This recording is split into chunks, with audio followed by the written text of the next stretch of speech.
The CBS Radio Mystery Theater presents...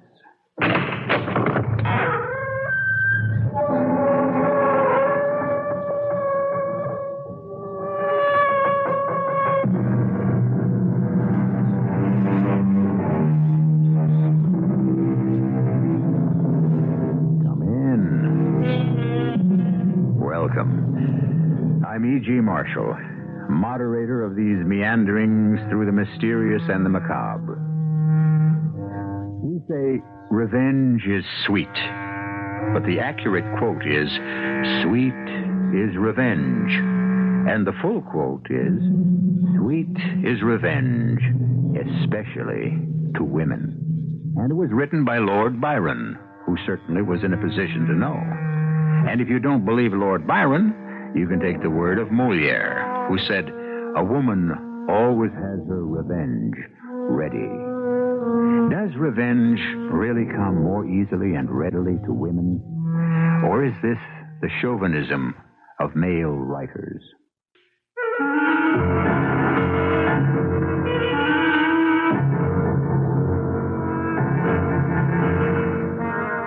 Our mystery drama, Killing Valley, was written especially for the Mystery Theater by Sam Dan and stars Kim Hunter. I'll be back shortly with Act One.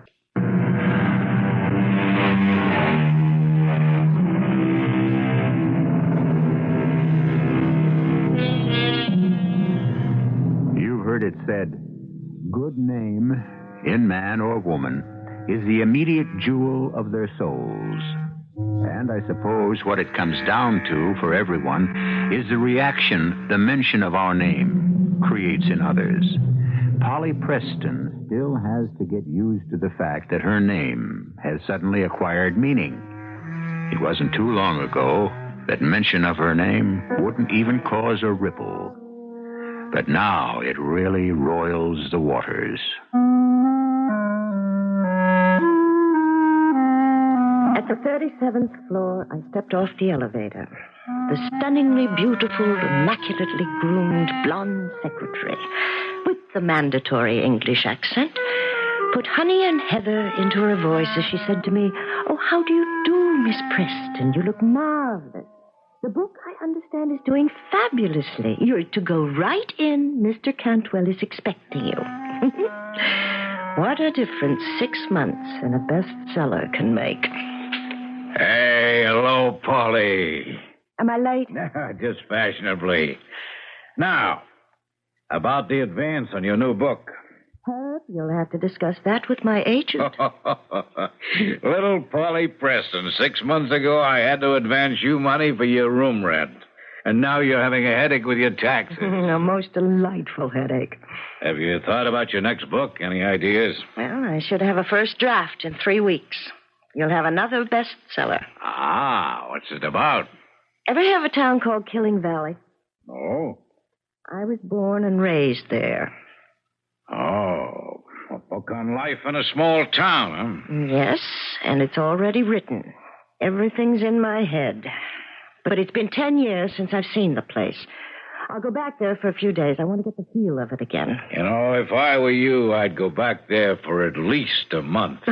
Never. I couldn't stand the place that long. Why, don't you like it? I despise it. I detest what it stands for and everyone in it. All those corrupt, vicious people. Oh, I see. It's going to be that kind of a book. You know, I'm afraid it won't be very good. Oh, you don't have to publish it. Polly, you wrote Month of Sundays. It had humor and art and understanding. That's your style. I dashed that off as an exercise to see if I really was ready to write. I am. Look, do something for me. Send out a publicity release. Say that Polly Preston's new book is to be an expose of a small town very much like the one she grew up in. Are you sure you want it to be an expose? And I want it in tomorrow morning's papers. When I arrive in Killing Valley, I want them all to know why I've come back. I want to watch each of them wonder and worry how I'll portray them. Oh, I'll have a wonderful time. Ah, Polly, this can't be you. Why not? I've seen people spoiled by sudden success, but I'd have bet my life on that down-to-earth, gentle girl I met 6 months ago. But for 10 years, I've bided my time, Herb. I've directed my entire life toward one goal: revenge.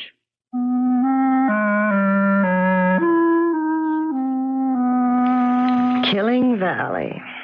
Named after its first settler back in 1823, Josiah Killing. Oh, what a prophetic name. And through the generations, the family has practically owned the place. As I started down the hill, there was the town spread out before me. On the left, the old red brick buildings of the Killing Wire Copper Company. And moving in past the sprawl of shops and houses was the main street, named, of course, Killing Boulevard. The National Bank also had Killing's name on it as president. He was the latest Killing, Josiah IV. It was like a dynasty. The imperial holdings included the old Killing Insurance Company building, and a new shopping arcade called Killing Mall. Finally, I parked in front of the only place on the street I had any affection for, Martha's Luncheonette. Cup of coffee, please. Right away. Holy! Hello, Martha. Oh, kid, you're a sight for sore eyes. Let me look at you. Oh, well, now, who'd have known little Polly Preston? And that dress.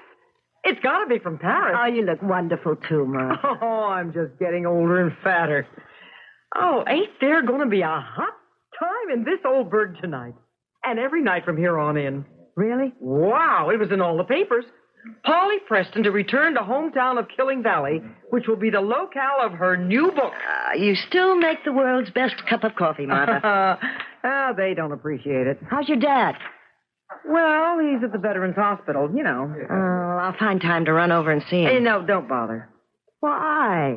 Your dad was always so good to me. Polly, he doesn't know anybody. His mind's just about gone. You know, he's kind of old, you know. So you're writing another book? Yes. Will I be in it? Sure. You, Fred, my Aunt Grace, naturally my father. And, and that's all for the good guys. The rest? Yeah, listen, kid. That book, it won't make you popular. I already figured that out for myself. You know, something's going on in this town. What? I don't know. It's just something in the air. The only thing in the air is the pollution from Josiah Killing's factory. Polly, you know what it's like to try to swim against the tide in this town. Look what happened to your father. My father was a poor, friendless, beaten man. I'm somebody, Martha. I can't be pushed around by the likes of Josiah Killing or anyone else. Oh, I still say it could be dangerous. You mean someone would try to do me harm? I mean that book of yours. I would say some people would do anything to stop you from writing it.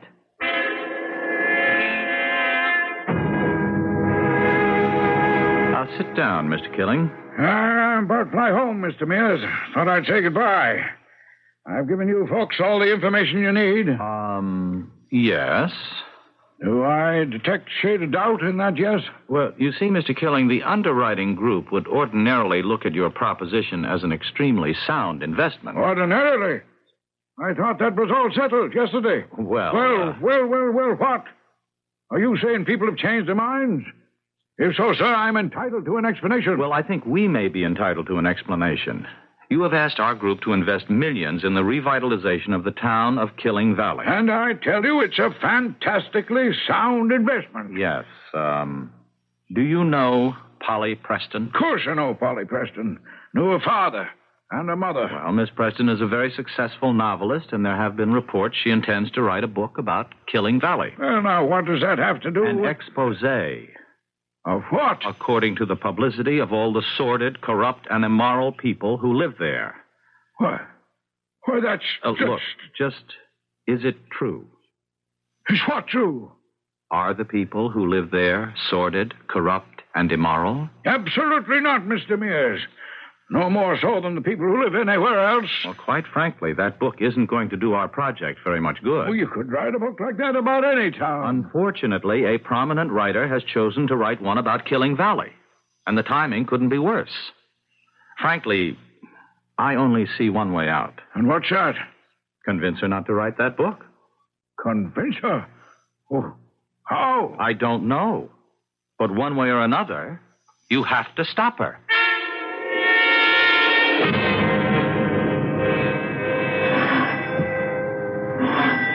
Just a minute. Hello. Helen. Oh, it's Helen. Oh, where have you been all these years? No, Aunt Grace, it's me, Polly. Oh, of course, Polly. Oh, you look so much like your mother. So much. And I was thinking of her and of me when we were both young. And so May I come in? Why? Oh, I'm such a silly old lady. Oh, come in. Oh, yes. Oh, my. You startled me. But I spoke to you on the phone. You knew I was coming. I knew. Oh, you look so beautiful. And you're back. You've come back home. I kept my promise, Aunt Grace. I said I'd come home when I'd be able to make this town pay the price for Dad and Mother. Now I can collect. How long can you stay, child? Until I finish this book. The book. Oh, is it to be the book the whole town seems to be talking about? Mm-hmm. Oh, my. Why? Why are you writing it?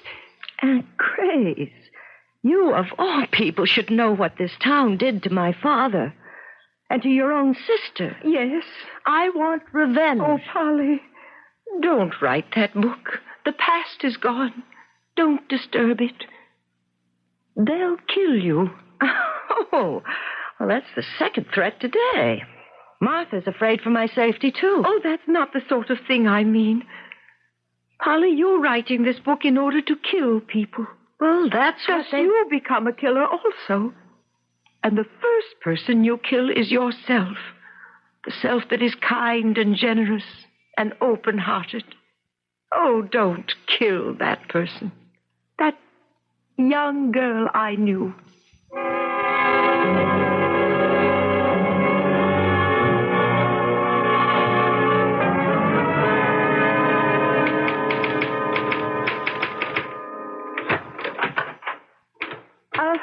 Polly, how about supper?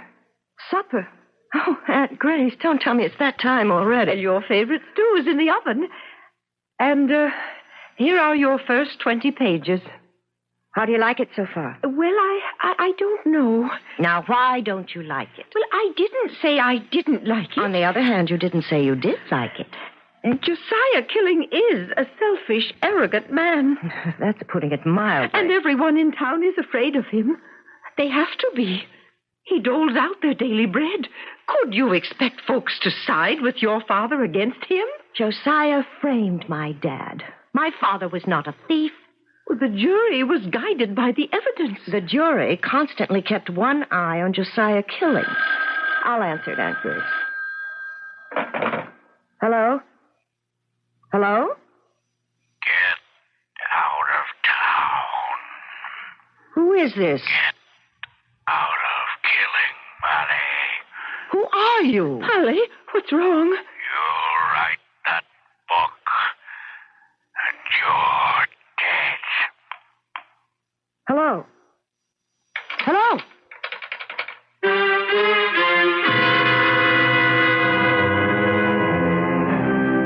So far, we have the classical elements of conflict. We have a writer who wants to write about certain people, and we have certain people who don't want to have themselves written about. If each side is determined to have its way, then things must move to a crisis, which must occur in Act Two, which I shall deliver in just a few moments.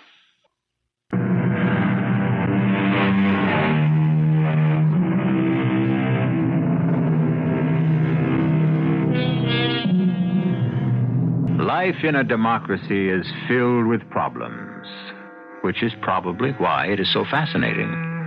A writer should be free to write as he, or in this case, she, pleases. On the other hand, aren't the subjects of a writer's story entitled to their privacy? It's all a matter of highly sensitive and delicate adjustments.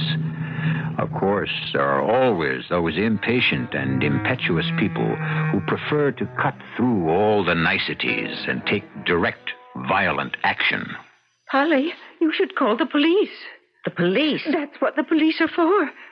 You did receive a threatening telephone call. The police of Killing Valley. Every one of those brave boys in blue is a lackey of Josiah Killing. Especially Chief Watson. Oh, Polly, is it worth it? It's worth anything to destroy this town. Uh-huh. Who can that be? Well, speak of the devil. May I come in, Polly? I would say no, but it's not my house. Aunt Grace? Please, come in, Josiah. Won't you sit? I thank you.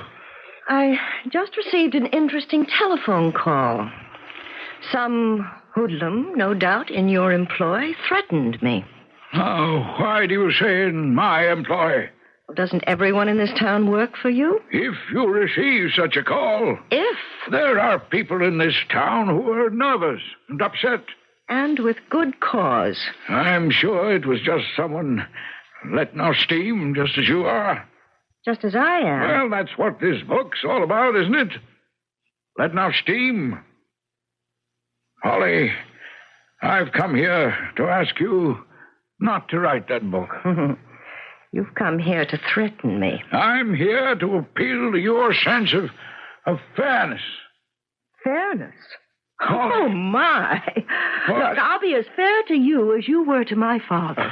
Polly, are you... Miss Preston, please.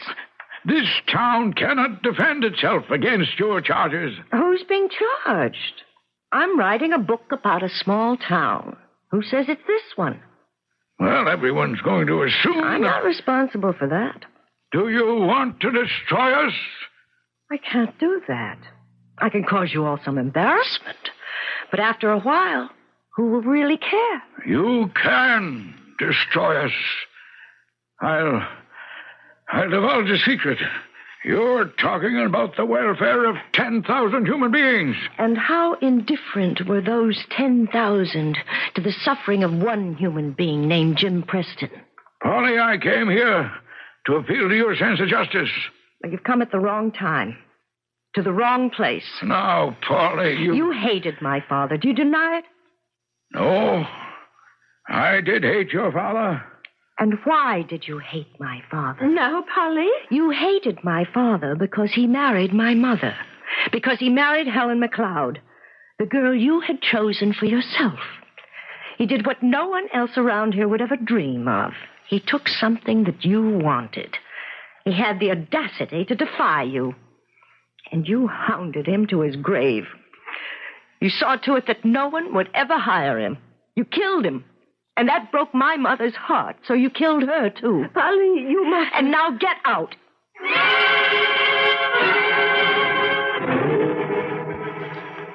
Well, how's it coming?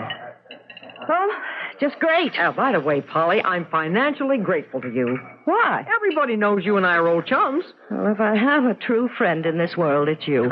You stood by me when no one else did. Oh, it was nothing. I didn't have any friends.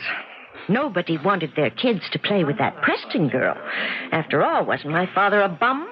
And a jailbird? Oh, he never did that robbery. Oh, well, you know it and I know it. But Josiah Killing had him framed for it.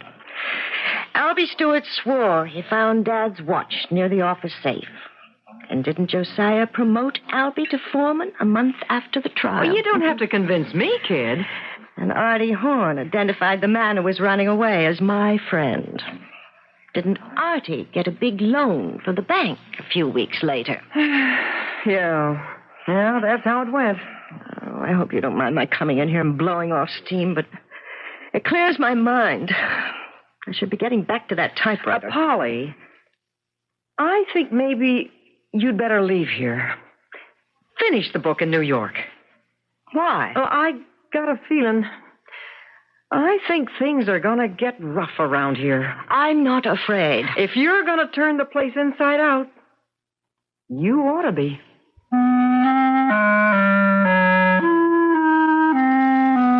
As I walked home, I kept thinking about what Martha had said.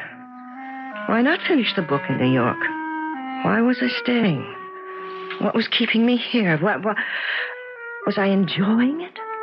After all, I didn't have to stay here longer. As a writer, there was nothing more I could get from the town itself. I heard the car before I saw it. It was bearing down on me.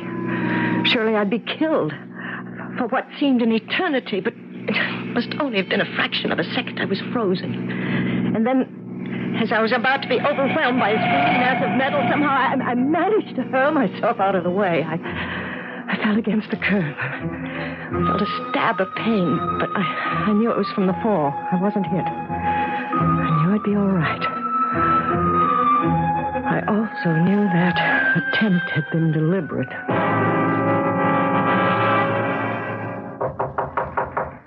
Come in.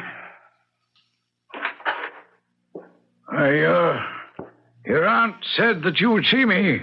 Ah, Mr. Killing. And I spoke to Dr. Wellborn. Did you? He said your injuries are superficial, that you should be up and about in a day or so. Oh, he said that, did he? Oh, yes. Well, now you know why I'm writing this book. You see, I'm Dr. Wellborn's patient. Information concerning me should be confidential between my doctor and me. Oh, but of course, Dr. Wellborn is your doctor. You own him the way you own everyone else in this town. Now, Polly, I'm sorry about the accident. You're sorry the driver missed me. What happened was certainly not a deliberate attempt on anyone's part. Why should I believe that? Well, there are automobile accidents. We do have reckless drivers. Oh, what will you think of next? Please, Polly. Oh, as a writer, let me give you some ideas. Have me shot and frame some poor derelict as a burglar. Now, Polly. You'll have no trouble getting witnesses. I've come here to offer you a proposition. How the world has changed. Now, your entire purpose is to ruin me. All right, do it. But leave the town alone. How? I'll pay you whatever you ask. Oh, money. A great deal of money. But I'm no longer poverty-stricken little Polly Preston. And I'll make a fortune on this book. You name the figure you think you'll make, and I'll double it. But I'm not writing this book for money. Listen to me. Polly, you must take my money. Oh, no. Take my money. The way he said money. The way the words seemed to explode on his lips. Money. The words sent an electric shock through my body as if I'd touched a live wire. That word, money. I'd heard it before. I'd heard him say it before, a long, long time ago. But where? For what reason? Money. You must take my money. You must listen. You're wasting your time, Mr. Killing. Oh, don't be a fool, Helen. Helen? I'm somewhat out of sorts. Why did you call me Helen? I don't know. I suppose it's because you look so much like your mother. Well, now you think about what I said, and I'll call on you later. He was quite agitated. He walked quickly out of the room. I was feeling agitated myself. Where had I heard him say that word money before? And why had he called me Helen? What did Josiah say to you? He offered me money. I knew he would. You knew? Oh, yes. That's why I let him see you. What? You must take his money, Helen. You can't be proud. Why do you call me? You were wrong, my dear, wrong. And now, Helen... I'm not... Jim we'll never work again. Aunt Grace, there are times when suddenly you disappear. Disappear? Oh, I can't account for it. I look at you and suddenly you're Helen. And I'm reminded of something. Why were you telling Helen to take money from Josiah Killing? Was I doing that? Yes, you were. Helen was lying in bed, just as I'm lying in bed. Oh, yes. That might make me think of Helen. Why were you telling her to take money from Josiah? I don't remember. But I remember. I was a very little girl, and I remember how he said, money. I can't think of any reason why Josiah should have offered your mother money. Are you sure? Please. Please, Polly. Believe me.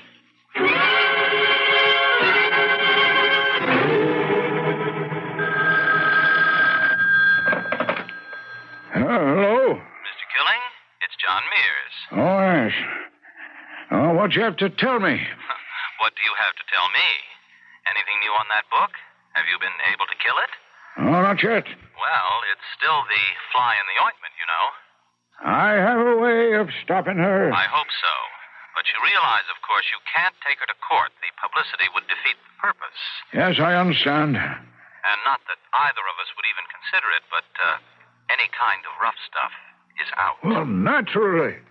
Well, what have you come up with? I can put an end to the book completely. Well, then do it. What's holding you back? I'm not sure it'll be worth it. Mr. Killing, you're talking about millions of dollars. I know. And I'm still not sure it's worth it. To me.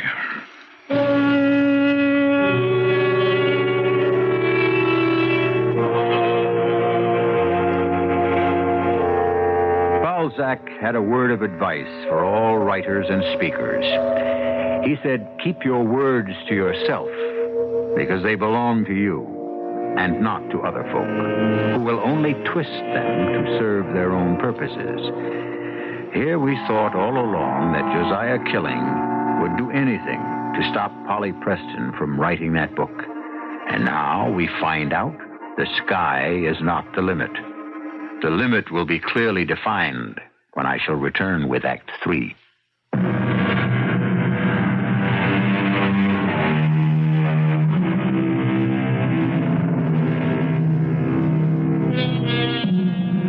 It must be wonderful to be able to pay back the people who hurt you, to hurt them even worse. Maybe it's wrong, but it feels wonderful. That is, it's supposed to feel wonderful. Polly Preston has it in her power to destroy an entire town. So why doesn't she feel wonderful at this moment, which should be her moment of triumph? Well, kid, I told you to go back to New York. Now be careful crossing streets from now on. You know, people can get awfully ugly when it's going to hit their bread and butter. Martha, why would my mother take money from Josiah Killing? Whoever says she did? She did. When I was a little girl, something somehow lit up in my memory. I remember she was very sick. She was in bed. Oh, yeah. Yeah, she was real sick when you were no more than 5 or 6 years old. And I remember Aunt Grace was there and Josiah Killing. Well, now, what would he be doing in your mother's room? I don't know. Well, did you ask Aunt Grace? She doesn't remember. Oh, how can she not remember? Oh, she's old, and maybe she doesn't want to. And I can't ask Josiah Killing. No. And there's nobody left who remembers those days. Your mother's dead, so's your dad, and my father. Well... Your father? Now, honey, my father, he's so sick. He's in another world. Look, he's my only hope.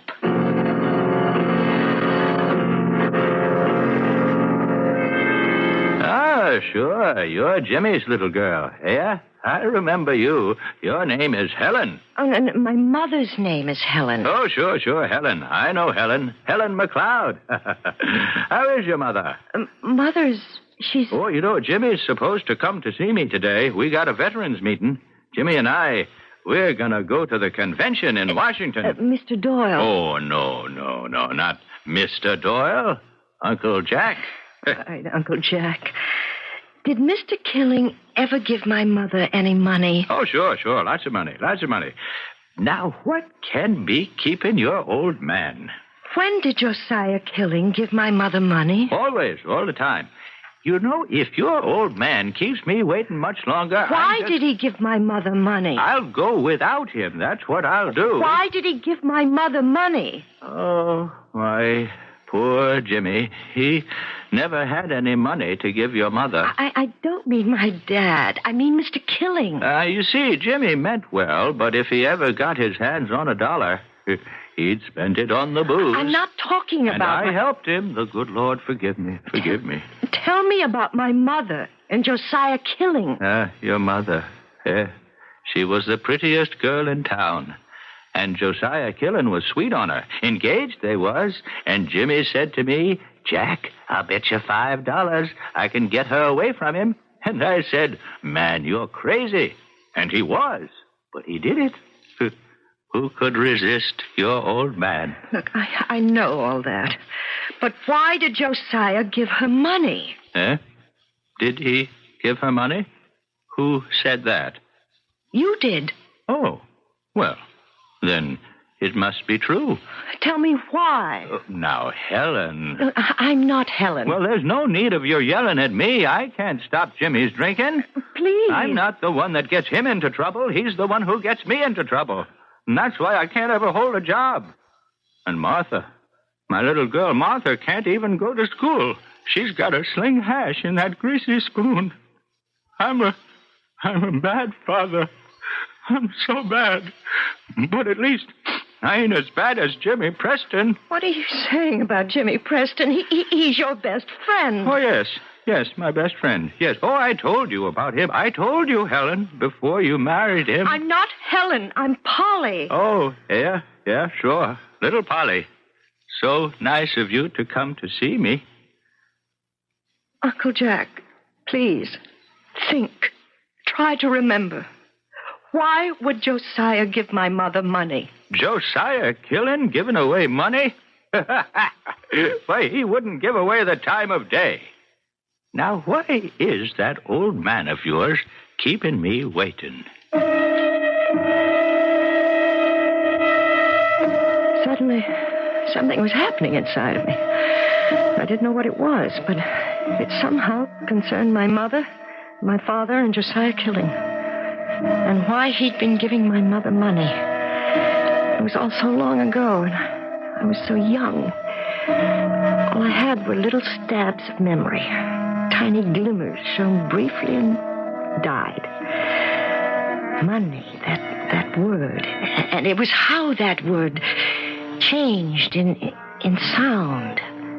Yes, sound. The sound of it changed in my mother's voice.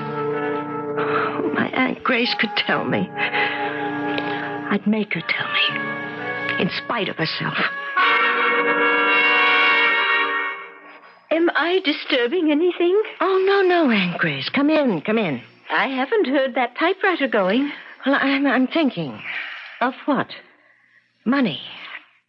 Aunt Grace, I look more and more like my mother every day, don't I? Oh, God rest her soul, yes.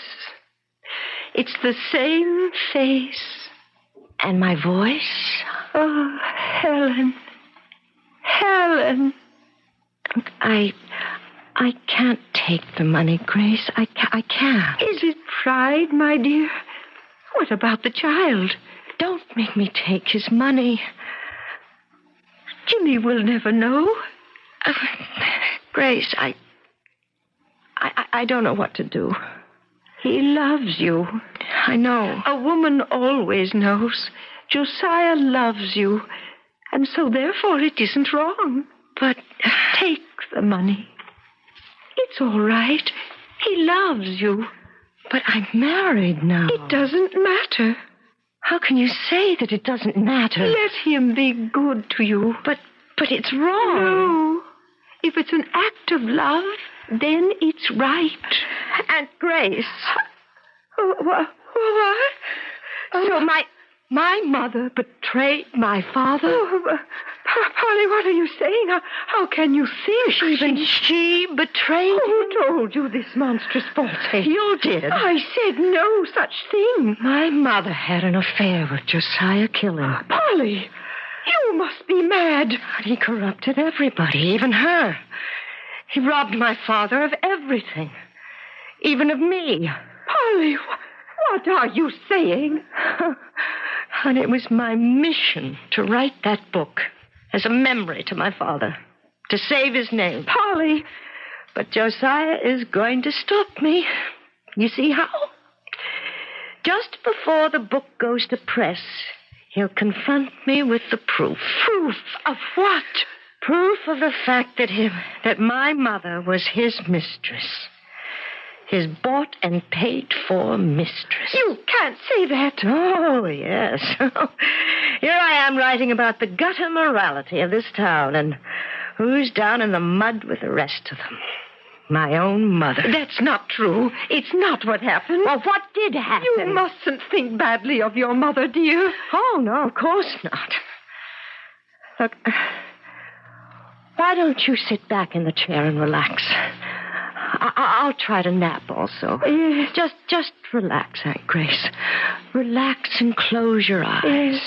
Yes, relax, Aunt Grace. Grace, are you asleep? It's me, Helen. Yes, Helen. Look, I don't feel well. Oh, try to rest. Try. Grace, Yes? if something happens to me, what will you tell Polly about me and Josiah? Nothing. You know that. You made me swear she should never know. Oh, yes, that's right. But, Helen, dear, Polly should know. Oh, no, it would destroy her memory of her father. It should be destroyed. He was a bum, a drunk. He abused you. It was Josiah who kept this home going. His money. Polly must never know. And the money to send her to college. Am I supposed to lie about it? Am I supposed to say it was my money? Yes, please, Grace, for me. There was never anything between you and Josiah. He never did more than touch your hand. Oh, please, Grace, let Polly have her memory.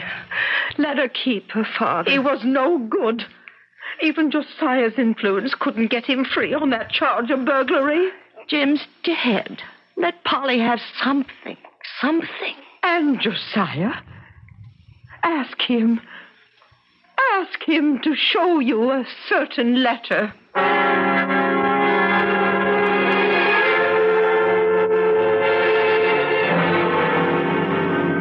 Well, what do you mean you'll do nothing to stop publication of that book? You said you had a foolproof way. I figured out the cost.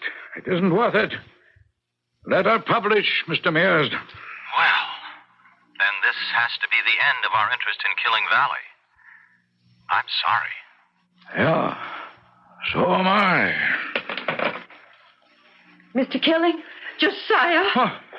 How did you both get in here? I want to see a certain letter. What letter? Show her the letter, Josiah. Grace, I promised Helen. I swore to her. She was my sister. I give you the right to break your word. I broke mine. I told Polly who her father was. What he was. I don't believe it. This is the man who loved your mother. Your father and mother weren't married long before Helen had ample reason to regret it. Ah, Grace, don't. But she was a woman who had to be loyal to her husband. She was loyal till the day she died. You're making it up. Show her the letter, Josiah. But I promised. She has to know. I've carried this letter with me for years. No one has... well, here. Read it. I can't. You must. And then you'll be free. forever. My dearest Josiah, I can only write you a very short note to thank you for everything you did for me and Jim and Polly. No woman ever had a dearer, truer friend. I know now that I loved you always. And we were both foolish one night very long ago. And so my life and yours has been different. Josiah, after Jimmy and I are dead, please look after Polly and see that she never learns the truth about her father. Please, swear to me she'll never know the truth.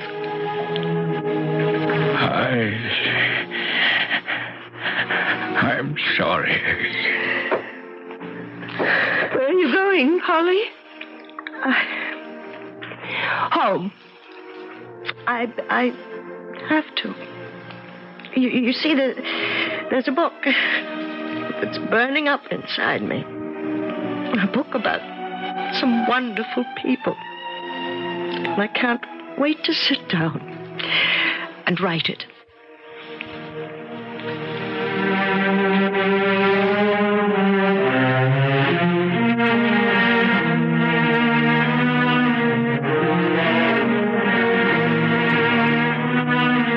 And she did. And it was a very good book, too. It was well received and sold a fair amount of copies. But a bestseller, it wasn't. And a blockbuster, it never became. The other one? That would have been a different story. Well, I'll have a different story for you when I return shortly.